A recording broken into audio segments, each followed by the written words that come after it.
good? How do I know how close? Yeah, you're good. Any distance. That'll be fine. The recording's over there, so you can kind of see your levels. Oh, yeah. But do we need to clap? No. I don't think so. It always helps me when I'm like... Yeah. All right. Well... Where are we looking? Podcast, take 2. You can look at me. It's weird. It's just... No, it's not. You're looking at yourself. Well, I want to make sure we got a good video over there. I'm over here like... The point is that we're here for the viewers, not for... not for each other. No, I'm just kidding. There's no viewers. Anyways. There's no viewers. So we are here for podcast number 2. The first one broke some records. Ooh. At least 3 listeners. Can you tell? I can tell. So if you haven't listened and you said you did, I know you didn't. So just remember that. John, and we have them by name. Dad, Mom, Lindsay. Dad, Mom. Becky, maybe? No. Sorry. No chance. I didn't want to assume anything. Garrison? That's horrible. No. I've got it auto replaying in the basement just to kick smart. up some of the streams, but that's all good. That's really smart. Well, this is the Shaw Brothers podcast. We are very stupid, and so if you're into that kind of thing, this is your one-stop shop for that. Just going to talk about stupid crap, and we have had one podcast so far, so if you haven't listened to that, please do. We are working on our little area that we're doing this at, so it looks better. It's probably echoey in here too, so I apologize, but we'll take care of that at some point. Our album's out now, Blood Harmony, so make sure you're streaming that and saving that and following what we're doing. It's metal. Yeah. Blood Harmony. Somebody was like, that sounds like a metal. Yeah, well, Blood Rain, we could have done that. Blood Rain. Harmony sounded good. Bloodbath. Yeah. People don't know what blood harmony is. It's shocking. It's when two relatives sing together. That's blood harmony. So it sounds like you're singing with yourself. So anyways, that's Chris's naming, and I like the name a lot. We went over that in the last podcast. Yeah. So anyways, I wanted to talk on this podcast because the first one, I felt like we didn't get enough from Chris. So tell us what you're doing. Especially with move your music forward, your own music, all that stuff. Trying to get the nonprofit together. Which is called? Move Your Music Forward. Yeah.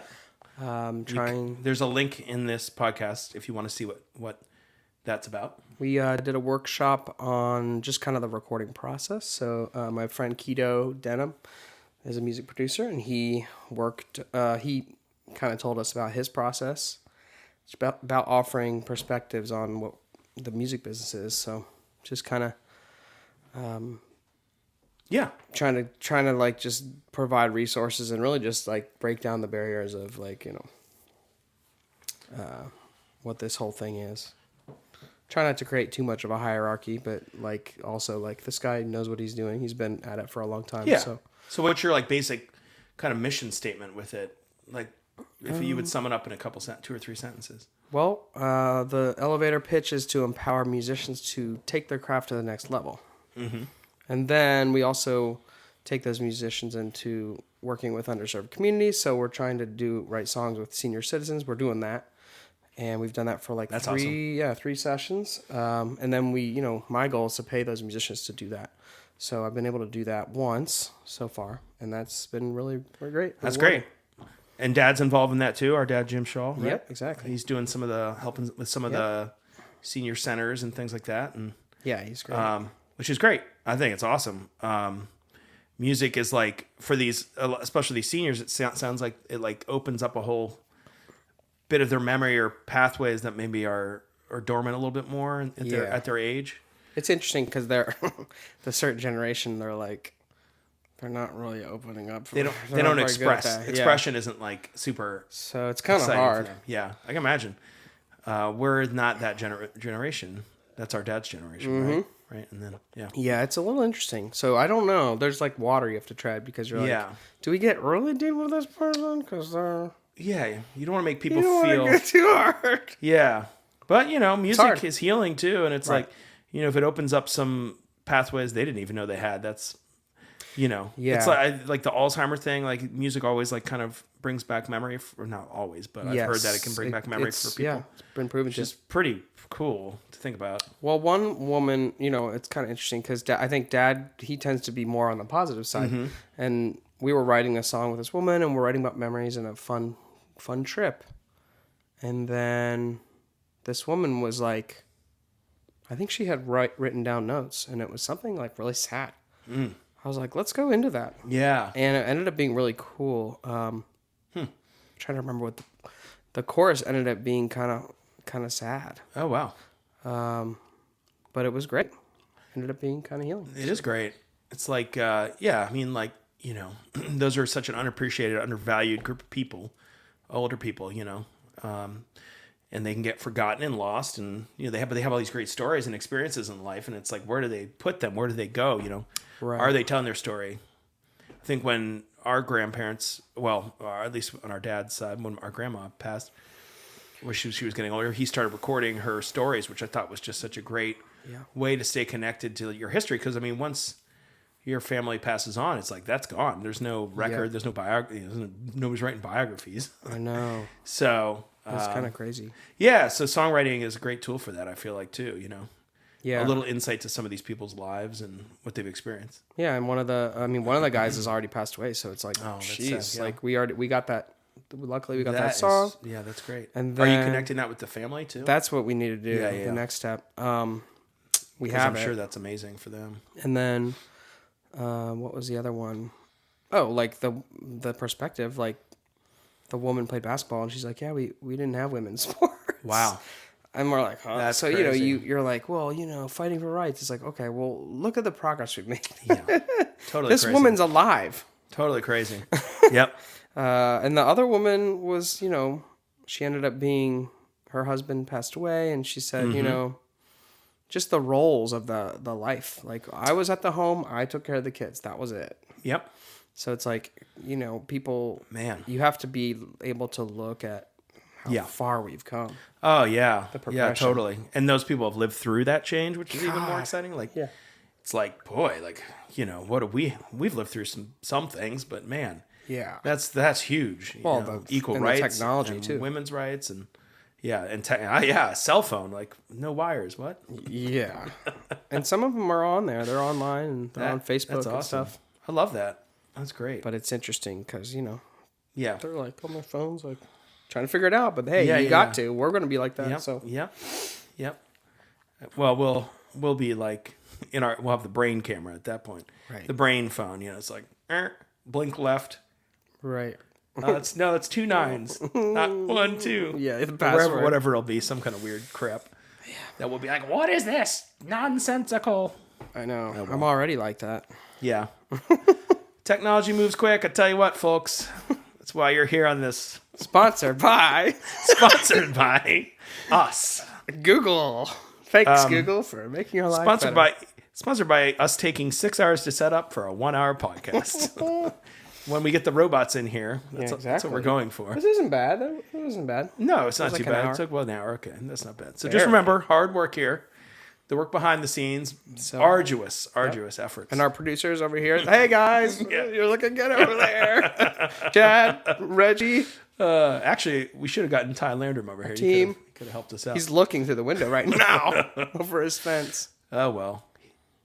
Yeah, he is my what's the guy from home? Wilson. Yeah, he's my Wilson. I do see him sometimes over there. Oh man. What gigs did you have this week? Well, let's see. What did I have this week? We played at Rambling, on Rambling House. I was there. On Wednesday. You were there, obviously, with Andy Shaw Band. That was a lot of fun. Opening for Flogo Shaggins. Check them out if you haven't checked them out. They're really good. A bunch of people we've known forever, like Alex Burgoyne and Tom Davis, just old friends. So that was a lot of fun. And Seth. They were great. They were great. And then I was off Thursday. Friday, I ran sound with Shaw House Productions at Dank House for a cool band called Drifting Roots. They are from Florida. I can't remember. I think it's Melbourne, but I'm probably wrong about that. And I know there's 3 members in that band, and the bassist is from Chicago, the singer is from Florida, and the drummer for this gig was from California. So they're from Florida. That's where they're based out, though. So they're really great. They're playing like Reggae Rise Up and all those kinds of festivals. And then, then this. celebrated Easter, and then here we are. It's not a big slate there. I thought you had more. No. You know, I keep it chill. I played a wedding. Yeah, how was that? It's good. Did they? Is it going to be like that couple that we played 4 years ago, where we met the guy at the bar? Oh God! At 7th Sun, he's like, "Hey, you played my wedding." I said, like, "Oh yeah." No idea who you are. How are you guys doing? He's like, "Well, we're divorced now." Oh, or the people I don't know who they are at all. Yeah. Not that that's ever happened. No, it happens. It happens. It's just because we play so much. We play a lot, and a lot of weddings, and weddings you really don't meet. I mean, Yeah. you know, sometimes you don't. I didn't meet them at all. Yeah, This time. that happens, and it's like, We were trying to get better at we don't meeting them beforehand, having actual connection. But yeah, I mean, this time around, we're about that. That's the thing about Shaw Brothers. It's like, you know, I feel like over the last 15 or whatever how many years it's been that we've been doing this, like the one connecting thing for us has always been that us connected to the people that we're serving music for. Like, and the way I mean that is, you know, a lot of musicians, when you, I guess, on certain levels, have the ability to be a little more disconnected from their community and the people that they're playing for, performing for.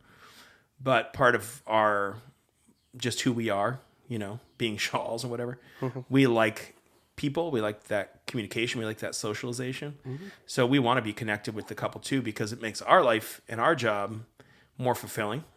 And hopefully it makes the couple's wedding feel more, you know, not just, hey, who's the guy playing guitar in the corner? It's right. Like, I don't want to be we've met with them, we know them, we've had conversations, whatever it might be, on whatever level it is. But that's really important to us. And I know that, you know, there have been some corporate companies and things like that do weddings around, you know, anywhere you go, you have that. And it's hard for, like, anytime I've tried to work with that, it's hard. It's a challenge because it does strip away some of that personalization. And that is, for me, with weddings, that's like kind of the most important thing. Yeah. You know? Yeah, I mean, the technology allows us to all be disconnected. So, yeah. You know, this particular one, it was online, and that we emailed, and then we got to figure it out, and then I got there, and I'm so like, what I'm saying is, no, right? No. But I was just like, I didn't even meet these people, but yeah, I made sure to follow up. Like, thank you so much. Yep. Awesome. So, yeah, it's hard. It's hard. You can't really avoid it sometimes, but no, you can't avoid it, and but you got to skirt around it. Yeah, you just gotta, and you know that's how we are with like all aspects of music. You know, I don't, you know, we're not selling out arenas for a reason, you know, like we like to be connected to our audience. And having that, like when we have a show, like I'm trying to literally, if I'm not selling you the ticket physically, it's like, you know, odd, you know, but not saying, what I'm saying is that like, if somebody's buying a ticket online, that is like exciting, but I just assume I'm going to have a conversation with you and sell you a ticket, you know? Right. Which is just different. And yeah, it's the way we like to do it. We do have a show coming up April 18th at Woodlands Tavern with Rockstead and Friends with Elephants. Rockstead is a great reggae touring act from Cincinnati. And Jake is just, the lead singer, Jake, is a awesome dude, awesome musician. And we've seen him for I'd say at least the last decade, hustling, and like just the music is just taking off and getting better and better and better every time I hear him. So anyways, if you're not doing anything, we're direct support for Rockstead on that night. And I will have tickets, and there will be a link in this podcast if you want to buy them without having me to chase you down. And Ethan is going to be opening up with his band Friends with Elephants, a really great local act that's on the rise here in town. And he hosts an open mic as well, like I do, and we're doing what we can do. Yeah, we do the song share. The song share. Last Tuesday of every month at the Summit, which is right before Ethan's open mic. So Ethan will pop in, and you know, the song share is part of the nonprofit, just gathering community and just hanging out. It's for free thing. Just come and play. What time is that? 6 to 8 every last Tuesday.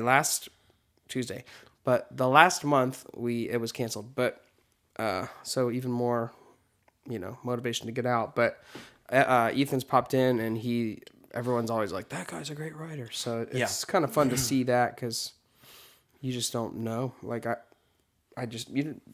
you don't know. And the song share is a good example of like kind of a breaking down some of the barriers because there's no performance. We're just playing to each other. So Yeah.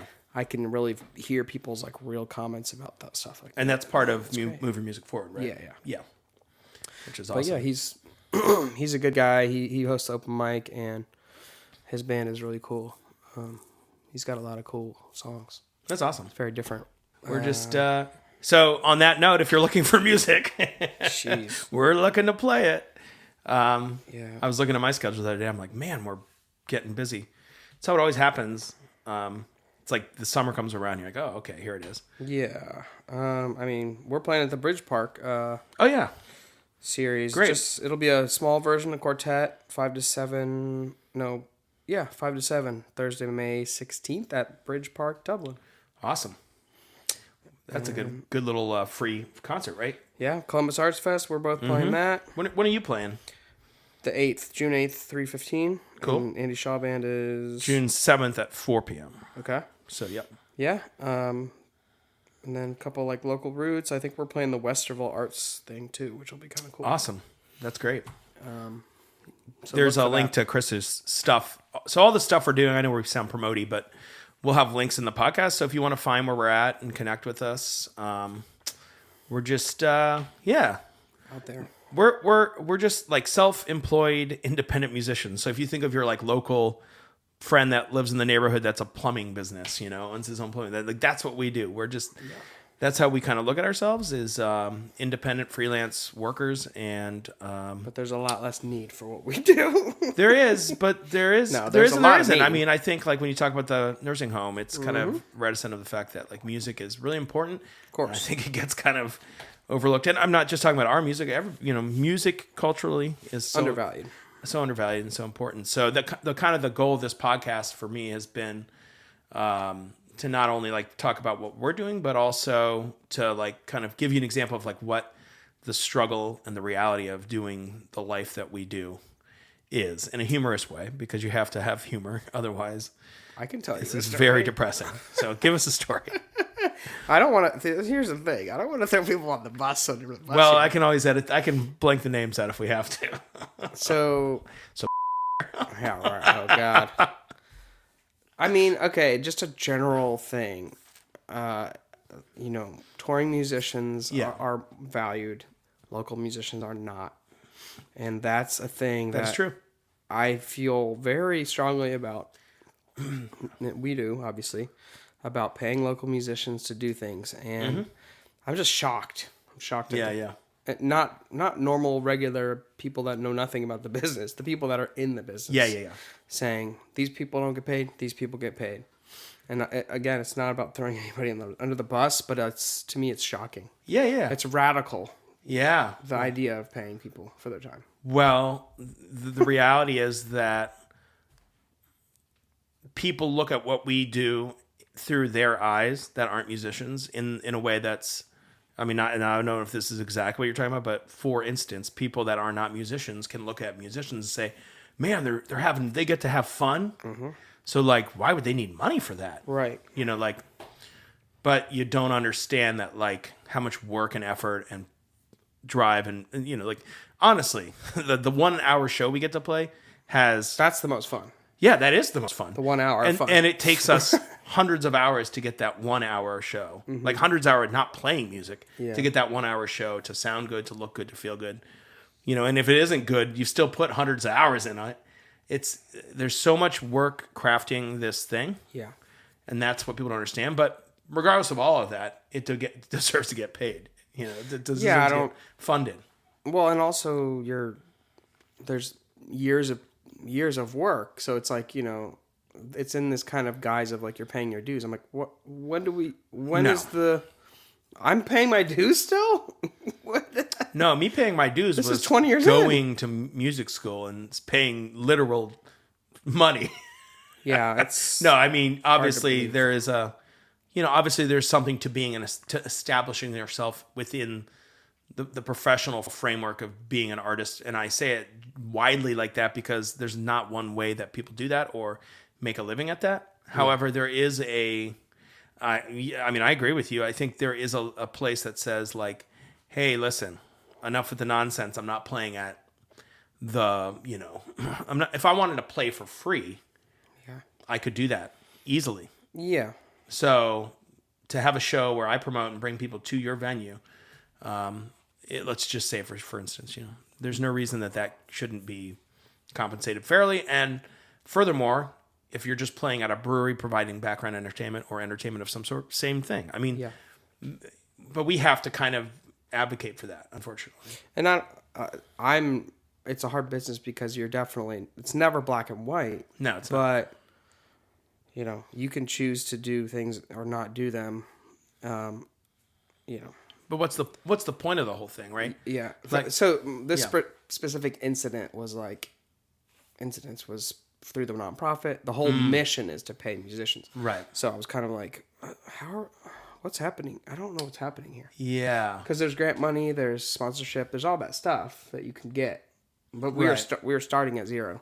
Right. So it was just kind of interesting. And it's just really, I think it's just a backwards point of view that we've all inherited. Even our own musicians, we've inherited that idea of like, oh, okay, well, these touring guys, they're great. Well, they deserve money. You know what I said? These touring guys should donate their time. If anybody should donate their time, it's the millionaires. Well, a lot of the times, that level, for sure. This particular person was very wealthy. For sure, like that's, and it's no shade on anybody. And that's different. When we say touring, like there are literally the guys in a van touring, just trying to make $20 a gig, suffering, sleeping in their van kind of thing. That's a thing. That's different than what you're talking about. No, yeah, it was just like a level of like, oh well, this guy's going to present, and this guy's not, are also going to present, but this guy's higher up, and I just. Yeah. In a positive way, I want to break down that barrier too. Right, I feel that. Well, I feel that, and I will also say that like what you say is correct. Like, okay, so this is one of the things that's very hard about being a songwriter or musician, and I'm sure a lot of other musicians would probably feel similarly, but you kind of tapped on it. Like, touring artists get the respect, local artists do not, right? And it doesn't have anything to do with talent, honestly. No. I've literally played with, run sound for, know tons of artists that tour that are fine. They're fine artists, and they're making a living, or not making a living. Sorry, they're making a go at the touring thing. Yeah, and we support that. And we support that. Period. There are varying degrees of levels of talent. Obviously, just it's art. It's like there's not everybody's going to be Bruce Springsteen, right? So, however, those artists do get a certain level of, I've seen it, a level of respect and accolades just by the fact that they're touring. Yeah, and maybe even if they're making $20 a night. Maybe that's one of the reasons. Which is interesting because it's like, as a local artist, that's all you want, right? Is to tour, and essentially you're saying like, oh, I want to make less money, but get more respect, right? And you want to be heard. You want to be heard, but I'm really not. I'm trying to say all that with total positivity because it's like, I have literally seen artists 15 years ago that I was like, what in the world? How is this artist touring? And then I see him 15 years later and you're like, oh, okay, I get it. Yeah. They were still working it out, Yeah. And that's okay. Like, you have to get through those. You'll get that on the road. You'll get there. And not everybody's art is for everybody, too. Right, That's the other thing. It's like, I've seen that too, where I'm like, I don't get it. Mm-hmm. But they have a following. Cool. That's all that really matters. Like, if you can build your community, that's really the most important thing. Yeah, I talked to Becky today about it. I was like, this person, I don't think their music's that good, but they're doing this and this. And she's like, well, and I was like, it really doesn't matter. We know that. But you're comparing yourself constantly. Continually. And it's like, well, I've been doing this song, and this person's been doing this song, and they got this prize, and I don't have that prize. Yeah. So, yeah. And I'm like, I'm not judging the music, but it's hard. It's hard to not, it's hard. And you went to art school. I went to music school. Yeah. We both did both of those things, art and music. Well, you did art and music. I did music in high school pretty intensely. Mm-hmm. And middle school intensely. And we've been around enough high competitive levels of artists to see how they. So this is one of the things that bothers me. I will say this is like probably the biggest thing, right? I've been around a lot of sports lately because of Lindsay's son, my girlfriend's son, and it's awesome to see him very successful. But he's he's on that very high level of competitive sports, right? Like, he's going to the D1 thing, the whole thing. Yeah. All that aside, totally aside from that, I see other people and the way that there's a darkness sometimes to like these coaches, to these other parents, and it permeates sometimes. It gets so competitive that it bleeds over into these other aspects. And I feel for these kids because it's like, they're trying to like do this thing that they love. To make a small example of what I'm talking about in music, because it happens in music too. We're lucky that the idea is not competition. But we have to remind ourselves of that. Right, but the sports, it is the whole point. The whole point is, but what I'm saying is the negative aspects of that sport when you get these like toxic culture. Yeah. Obviously, and that's not it's not everything, obviously. It's just I've seen some of that. Yeah. And it reminds me of music. Yeah. Because I'm like, oh yeah, that happens in like when we were growing up, like doing the youth symphony or the youth jazz ensemble.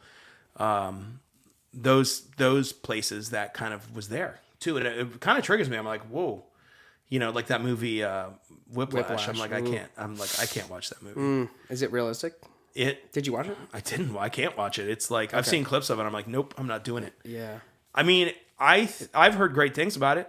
It's good. J.K. Simmons is like amazing actor, he's great. And his dad was like a band director, right? So, and he's from Columbus, Ohio. So, was he a musician? He was a little bit, but not like his dad. Crazy. I don't think, but yeah. So that like, and that's cool. No, it might not make any sense to anybody why that kind of a thing and experience would be like. My phone went off. Sorry. Why that kind of a thing would be any kind of triggering, but. Just like anything in life, if you have, I wouldn't call it trauma necessarily, but formative experiences that maybe aren't super positive. Yeah. That you just accept because you're like, well, this is just how it's done. Later in life, when you're doing those things, you're going to be like, why does that make me feel this way? And that's kind of what that does for me. But, so I've really worked hard on myself to try to like, be a person of positive impact and put that forward to other people. And it's very hard. It's very hard because we're always looking at ourselves and we're always comparing ourselves to everybody else. And so we marginalize, we bring ourselves down, through bringing other people down sometimes. But, at the end of the day, like there's a difference between like healthy venting and what you really feel and think, So it's always like my initial feeling is this, take a beat. Okay, this is what's a more healthy perspective to have. Well, it's the difference with reaction versus... Yes. Triggered reaction versus like calm response. Response. Collective response. Reaction versus response. Yeah. Which I think is a Lucas Nelson thing that I was listening to him on a podcast. Interesting. I believe reacting that. is like, I'm mad. And then response is like, wait, I'm mad. That's the feeling. Now I have to like... Oh yeah, perspective. It is super healthy to, I think, for people to acknowledge their feelings and then like figure out how to process them correctly. And I don't know. Anyways, but music is just it's such a wonderful thing for me. It's done so much positive for me too. So that's really where I want to exist and live. And that other space is just like I'm always trying to navigate like how I can. I don't know. How do you exist in this place where you're going to have that stuff, right? But like anytime we meet touring acts, like I know there's going to be certain things that about them. I mean, I don't presume that, but you just experience it. It's like, oh, okay, that's a thing. That's interesting. Yeah. Well, the move your music forward. Yeah. Plug. Just please plug it all the way. The last couple workshops we had were very just circular. Not circular. It's gonna sound really, but we're all sitting in a circle. We're all talking it out. It's like a therapy session, and I don't mean it to be for therapy, but it's kind of cool, like that idea of like just all of us sharing their opinions and perspective, and there's some good things, there's some right things to do, whatever, but most of it's just like, this is how I worked it, and this is what worked and what didn't work. And, I've heard back just the last workshop, just the positivity and like, oh, this is so cool. That's really I've great. been looking for this kind of community. It's really great. So it's like community resources and helping each other, because we're in this black hole all the time of, like you said, some terrible blah, blah, blah, blah. Yeah. But I agree. I was also listening to Theo Katzman right before I got here. Have you listened to him? I have not. No. Man. So his whole thing, he's from Wolfpack, but he has his own recordings. He did some stuff with Caleb Hawley, a bunch of songs with him. Yeah. They co-wrote together.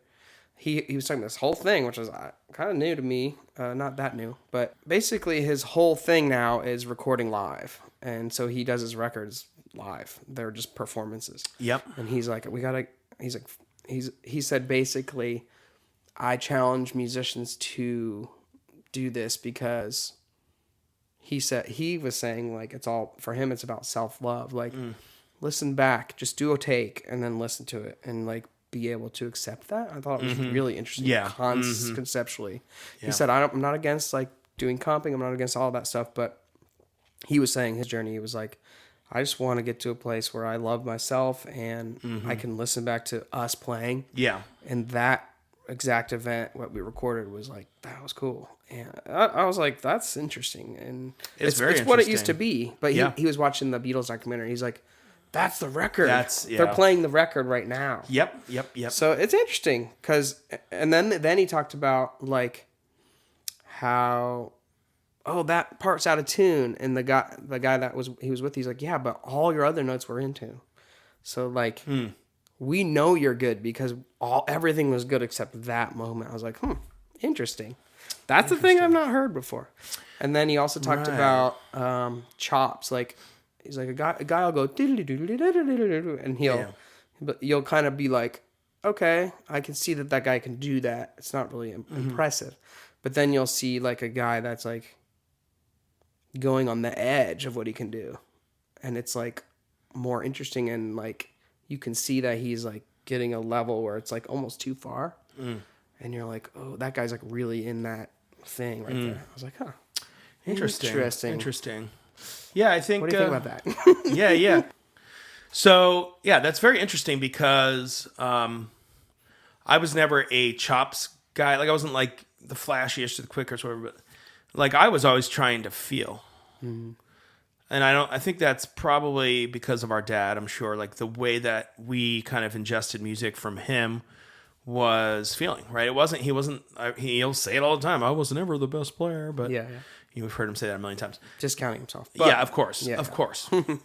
I wasn't really listening to that when he'd say that. I would just listen. Like when we grew up, I was like, well, honestly, when we grew up and went to Catholic church and he played piano, and I learned that he was improvising 90% of the time. That was when I was like, oh, like, the music, neither here nor there, but like he would take variations and go because he'd have to fill time. And so that was the kind of stuff that was the most impressive to me. I'm like, I don't know, just that thought. It wasn't just the thought of improvising on Catholic church music. That's whatever. Like, but it was actually the fact that he could, he kind of like made all of that normal. Yeah. I never knew that that's what he was doing for years. Right. Until like we got older and I was like, oh, he was never playing a part. He was just making it up. Right. And he just did it so naturally. Nobody ever questioned. Like, I mean, we're talking like Catholic music is like old church music, organ music, old like piano music, not like the more contemporary stuff. Hymnal stuff. Yeah. Hymnal stuff. And he would just take it and go. And I'm like, oh, okay. Yeah. Nobody ever questioned or. Pretty cool. And pretty much all the churches he worked at, he was always undervalued, always underappreciated. Mm-hmm. And so there's another example of like music just not being. Yeah, he's trying to support his family. Yeah, and he really believed at the time. Yeah. In the thing, So, anyways, I find that very interesting. But for me, I came from a position of like that, which was like, I'm not going to be like everyone else because there's just stuff I can't do. Right. I never thought can't. That was never a thing I thought. There was just certain stuff I didn't want to do, and that was why I couldn't do it. So, but the things I did want to do, I got really good at, on trumpet and stuff like that. So, like playing trumpet for me, and so I've talked to Scott Brown about it a little bit. Mm-hmm. He's like, it was because I haven't thought about trumpet for a long time, but he was like, you were always the guy that could just, chops for hours. You could like hit all these notes above everybody else and like fast and all this stuff. Funny. Like, I was like, I was like, I don't honestly remember any of that. Mm-hmm. So now I've been sitting down and playing a little bit, and it's been like kind of healing in a different way where it's like, oh, what are the songs I did like playing? You know, and I like the jazz stuff. I do, but I like playing the classical stuff almost better. Interesting. Because it's. I mean, I like to improvise a lot. That was what I went to. I was a jazz chair for school and stuff. But I don't know. Right now, I'm like, oh, I really like this classical stuff, you know? And I like the funk. Like, I like music like Hoodoo Soul would play. Like, I like learning parts like that. That's more part driven. Yeah. You know? Right. It's kind of fun. Mm-hmm. And it's also playing with other people, which, yeah. Yeah. So, anyways. But that was why, that kind of leads to my bigger point, which is like, you know, so I played trumpet recently and I was like, hey, you know what? Like at that gig and with Scott and Scabbies. And I was like, you know, I'm just going to do it because it's with my good friend and I trust him. And, you know, we were trumpet pals and it's all kind of full circle. And I was like, you know, this is as good as I've got. I'm going to give it as good as I've got, you know. It's not going to be my ultimate level. So there was kind of something to that feeling where it's like you're supporting a friend. They want you there, first of all. Right. But I don't know if that connects at all to what you were talking about. Well, that's the Scabbies project that you played. Yeah. CD release, was it? Yeah, that was their album release. They were opening for, what was the band called? Oh, I can't remember. I forget. It's like a legacy ska band. Yeah, we're going to just put it up in the frame Chiron. here. And they were really great. I never really came from the ska world, but Scott did, and it was really cool. So I was just listening to No Doubt today. Oh, yeah. Well, that world became Well, it came from that world, so. Yeah, those trumpet players. Man. Yeah, or that trumpet player. So, I don't know. This has anything. But the Return of Saturn, that was like my favorite album that they put out. That was a great album. And it was produced by Glenn Ballard, who wrote and produced on Thriller. Like 3 Michael Jackson records. Very interesting. I just found that out today. I was like, that makes sense. And he also co-wrote and produced a lot of the songs on Jagged Little Pill. Nice. Which is like one of the most highest selling records of all time. Yeah. But I was like, she's got a whole career off that one album. I was just listening to that Return of Saturn. I'm like, this is so good. It's good now. It's still good. Well, I've heard that they're getting back together for like reunion tour. I know, that's kind of why I was like, ooh, I've been going on this nostalgia trip. I'm like listening to 311, listening to No Doubt. And I mean, Gwen Stefani, man, talk about like her voice is so good. Fall from Grace. It's like I can't listen. I don't know why she did the pop stuff because like honestly, 3 Doubt was a band built for her. Like No she Doubt, was. Yeah. It was No Doubt. You said 3 Doubt. 3 Doubt. 311 Doubt. I'm losing my mind. No Doubt was a band built for her. I feel like it was like the perfect. Oh my gosh. Like, I don't know. It's rare that there's the reggae world. I think everybody knows this. It's very rare that there's a female lead singer. Really? Yeah. Very rare. I mean, you can. Hyrie. If you think of the modern reggae artists, yes, there are a few. Hyrie. Is it Hyrie or no, Hyrie? Hyrie. There's a band called the Silent H or not. There's a band called the Skints. The Skints. Okay, Who I would definitely No Doubt. think of No Doubt. Yeah, because they're very similar. There was a band we ran from New York City. I can't remember. Article Sound System. Well, Article Sound System. That's another one. She's definitely great, and she's kind of got that No Doubt vibe. Okay. There's another band from New York City that played with Ayaterra. That is a female lead singer, and I will put the link for that in this. So that's like what, 4 bands? That's like 4, but I mean, like just historically, if you think of like Jamaican reggae too, like Rita Marley, obviously did some stuff. There was obviously like the I3, the backing group for Bob Marley. They're all female singers, and incredible. And there are lists of women singers, like but I'm just saying in the general, it's not equal. It's not like 50-50 men, 50 women. So, anyways, when I see a really powerful reggae female singer, I'm like, yes, let's get more women involved in this because it's and I think the Skip Marley her thing kind of helped. I mean, that might help drive some of that a little bit more because she is so good at a variety of styles. I mean, obviously the soul side, but the like doing that reggae vibe works for her. And she's got a couple tracks that are reggae vibes. Yeah. Beyond Slow Down with Skip Marley, but then she's got her own. She's got a few of her own songs that kind of have that vibe, which I really love. Do to me. Yep. Tiana Major 9. Oh, yeah. She's not a reggae artist. She's a soul singer, but she has a reggae track. Yeah. So, anyways, we got to just get women more women because I love female singers, and it seems like in reggae it's just so much more male dominated. So Right. unfortunately, Well, and that kind of soulful thing gets lost. it does, and I think that coalescence of reggae and soul just makes a lot of sense. Obviously, I mean, Gwen had some soul to her. She did. She kind of. I was listening today. I'm like, all right. There's like soul. There's like punk rock. She had some grit. There's like old jazz. That little vibrato-y jazz thing. She had the grunge a little bit. She's got some grit. That's the problem. Like, she's multifaceted. that's why that era was so effective. It came out of grunge. Like, I mean, Yeah. what I mean, don't mean is not inspired by, but it came out of that era of grunge. Yeah. Those punk kids. Those were those punk kids. And so, like, I think if you tried to start a band from the 90s like that today, it wouldn't work as well because it was a moment. Like, the Bradley Noel thing was a moment. Man, he was so good. You know? The cool part is that I'm listening back to these bands. They're all like, and I think this is kind of how Andy Shaw Band kind of started, at least in my brain, was like, and I think now we're trying to do, which I like, is like more of a rootsy reggae thing. But Yeah. all those like reggae rock bands, like they weren't really reggae, but they were all taking influence and mixing it into their own thing. So like 311's not really reggae. Correct. Yeah. No You're Doubt's right about not that. really reggae. You're right about that. Sublime's not really reggae. None of them are using one drops. Like, You're right about that. they're all like punk. It's like a punk rock reggae. And that's that age group. Like that, those are people that are 10 years older than us, at least. Yeah. 10 to 15 years older than us. It's cool because So we come out of a different era.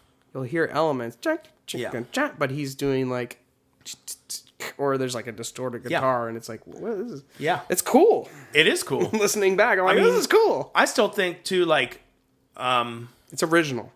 yeah, I agree. And, you know, I think people know when a band is doing something authentically original and when it's like, oh, this seems derivative or it seems, misplaced. But yeah, I think what we're trying to do is create something that, I mean, it always goes back to, for me, something that that makes you feel something, but not something that's like just surface level, not just I'm at the beach or I'm, which is also awesome. But like, I listen to those bands. I love those bands, but I do not You don't resonate with thrive at writing that type of music. Right. That's not for me. If it doesn't mean something, if it doesn't feel, then it's not real. And, for me.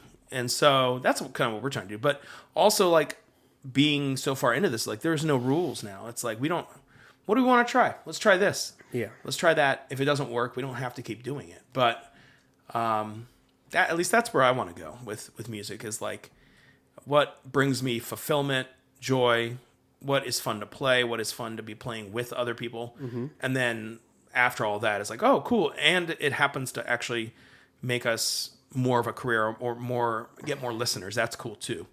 But I don't put that. I was talking to somebody about that recently. It's like a lot of bands, and there's something to this too. Not discrediting this, or would I never do this, but there's something to like just recording songs and putting them out. Just recording, put a song out, record, put a song out, to just see how people react to those tracks. Yeah. And I don't disagree with that. That's a method. You can see if people are like getting traction by the streams and all that stuff. Yeah. But also at the same time, some of my favorite tracks on a lot of albums are the ones that are the least streamed. Yeah. And so it's like, you got to have a balance of that, because there is this place in our world where it's like, objectively, is what we're doing just not good? Or is it just not hurt? Or is it just okay? Or whatever. Or is that something that's just to be left in a subjective tense, of like, that person likes it, that's good. That person, we don't need them, Yeah, well, that Theo Castman was talking about that. Like, it's like, I don't know how to make Instagram followers. I don't know how to do any of that stuff. But, and the guys in the industry are like, you got to get your Instagram up. And I know. And he's like, how are the ticket sales? And they say, it's sold out. He's like, well, what are we doing here, man? Yeah, it doesn't matter. His concerts are sold out all over the country. But that is the method of those. That's where I think a lot of the management and labels are now. I mean, that's just a talking point at this point. It's like, like, cool. Do you have to? If the tickets are sold out, no, you don't have, So you don't have I to do love anything. Matter of fact, don't do that, and Obviously. let it get more. He was saying special, and they were saying you're not going wide, you're going deep, and I mean that's great. It was like he's like, I don't care, man, if 1% of people like me, but they really like me in their lifetime. That's correct. We've said that. We've said that a million times. So we don't need everyone to like us. Right.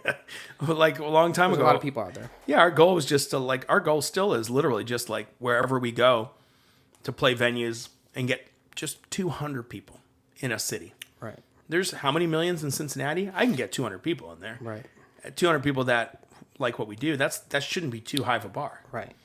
It's just a matter of, at some point, it's the disconnection. Like, how do you connect with those followers? Mm-hmm. Those people that'll become your friends and fans and family. You know, it's like, and I see that at Dank House happen, and it's to me, it is a true example of building something from nothing, because it was never a venue, but they had the view of saying, hey, we want to do reggae bands. Yeah. That's all we want to do, so we'll just do that. Yeah. So, you know, they're doing 12, 15 shows a year, but they're all in the same vein. And I'm seeing a lot of this community building because we've run sound for enough of these artists that have come back 2-3 times where I can see at least how the growth is happening. And it's pretty fantastic to see. I mean, it's like, it's a bastion for that genre, because there is no place that there's not a lot of places where reggae is just specifically focused on at a venue anymore. Yeah. So, but I love it. I think it's great. Mm-hmm. That's all we're trying to do is find someone to listen to us. But it is, it's cool. I mean, Joey Harcum is also another guy that's coming soon, and he's been killing it. And he's a great example of a guy that doesn't have, he kind of exists with the one, he's what we're talking about, like No Doubt, kind of having these other things. So he was in a reggae band before, but his band now, it's his songwriting and his band, and it kind of teeters on that reggae line. But it also is supported by a lot of that same community. Yeah. So the Bumpin' Uglies people are like good friends with him, and all these kind of Maryland-based bands, Baltimore-based bands. So, anyways, if you haven't checked him out, check Joey Harcum out. He's awesome music and an even better dude. Really, really, really nice guy. What else do we have to talk about? We have no format to this yet, so that's what will be coming, is a format. I mean, maybe. I had a idea of like asking questions at the end to end it or something, but I didn't think of any questions. So, asking questions of what? Like we ask each other. I don't know. We know everything about each other, but nobody knows. What are the questions we get? We already went through that last time. Right. What are the questions we wish? How about this? What are some questions we wish people would ask us? Can you play at my quinceañera? I want to pay you $10,000. Yeah, exactly. That's the question we want the most. No, I'm kidding. How much money do you want? Yeah, how much money do you want? Right now. If I could write you a blank check right now, what would the amount be? Wait, blank check would be $0. No, they sign the check and they give it to you. Oh, yeah, you're right. Actually, I'd fill it in. Somebody did that at a gig. They wrote it. No. They gave me a blank check. They didn't know it, though. Or he did it on purpose. What'd you put in the amount? $10,000. No, you didn't. I was gonna say you. No, wait. I'm thinking now. It was blank, and then he was like, I think he said, just fill it in. I was like, just choose an amount. Yeah, it's when the house has a white grand piano, but no one plays piano in it. Oh yeah. But then one of those. Then he paid me, and then I texted him. I think he ended up Venmoing me or something. And then I texted him like, "Hey, this was not what we agreed upon," because it was more. Yeah. And of course I'm that honest for some dumb reason. But yeah. But he was like, "No, take it." Jeez. I thought that the guy was too drunk. That's what I see. That's what I thought. I'm like, I think he overpaid me. I see. I wanted to be honest about it. Just like the Wendy's guy last night who said, "I don't know how to work this card machine. Just take the food." And I said, "No, I'll pay cash." I don't know why I did that. I usually just say, okay. In hindsight, it's Wendy's. I know it's Wendy's. How many burgers fall on the ground throughout the day that they just toss? Or they put on your bun. Yeah, exactly. Well, true. What questions? I don't know. Well, let's talk about this. I have a question. What are some of the goals that you have for yourself and also the groups that we're playing in? There's goals. Yeah. No, I mean, just like in the next year, where do you want to see yourself? What do you want to see yourself doing? Well, I don't know. I'm trying to release some singles, but man, it's expensive. Mm-hmm. I'd like to find a box of money one day. Yeah. Yeah, I'm trying to get some singles out. We want to get that music out. Well, maybe we can ask anybody that is listening, even if it's 10 people. We would love feedback about the podcast and what you'd like to hear us talk about, but also more specifically, if you could let us know, would you help fund a Patreon for us? Because we've never done it and we're not sure if we want to do it or not. I like the format a lot. I do too. And it is work. I mean, there's a lot of work that goes into that. So we don't want to do it if it's going to just be our mom is the only patron and we're, we'd like to, but we're just curious if that'd be a thing, because some of the things we struggle with the most are, like Chris said, recordings, which we're always too slow at, and it's expensive. That's why a lot of the reason. You want it to be good. Right. Two, like just trying to get by day to day and do art for that thing. And we do full-time music, and it would be very challenging to do a traditional job in addition to music, because we already work like 100 hours a week. So, but point being, it's really hard to. I've been doing shifts. Washing dishes. It's very hard to actually fit that in. Yeah. Because I'm teaching lessons twice a week, so I've got a slew of 11 people coming into my house and in and out, and I'm doing all the scheduling. Right, you're hustling.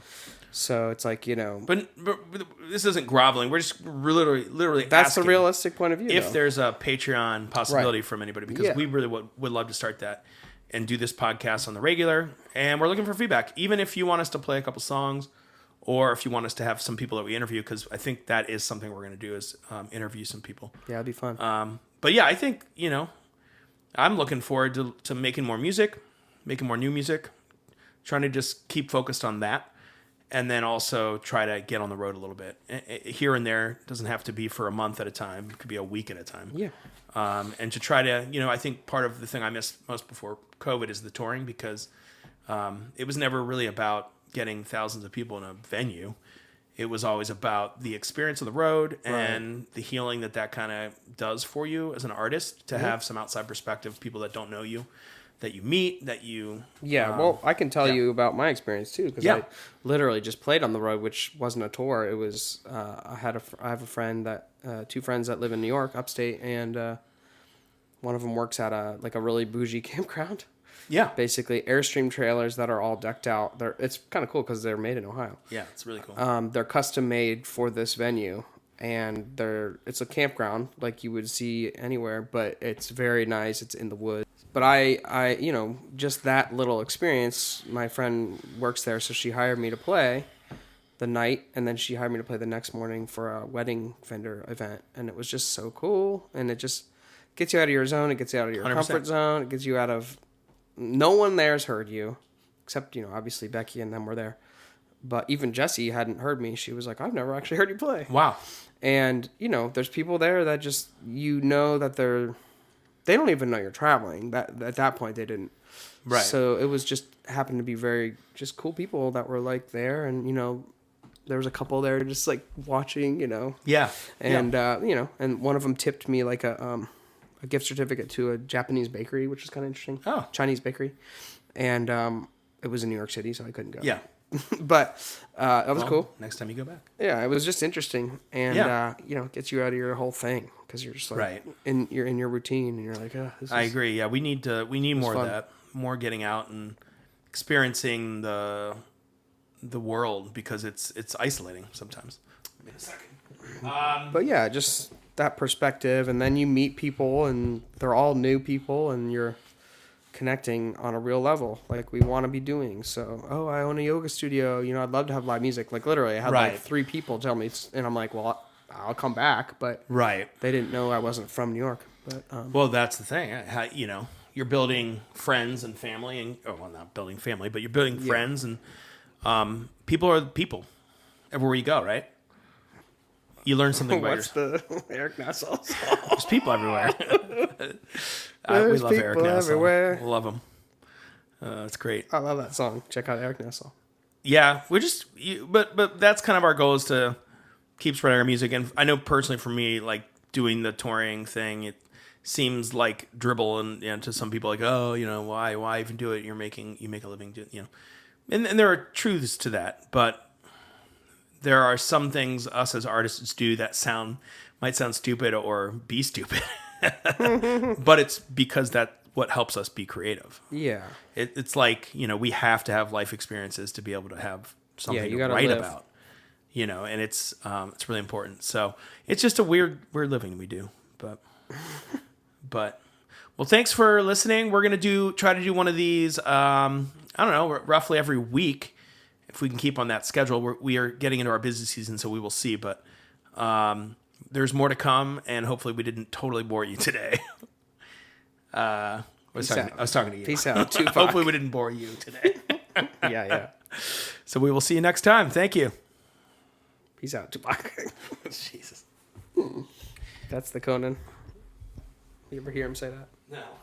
He'll say, peace out, Tupac. You're like, what?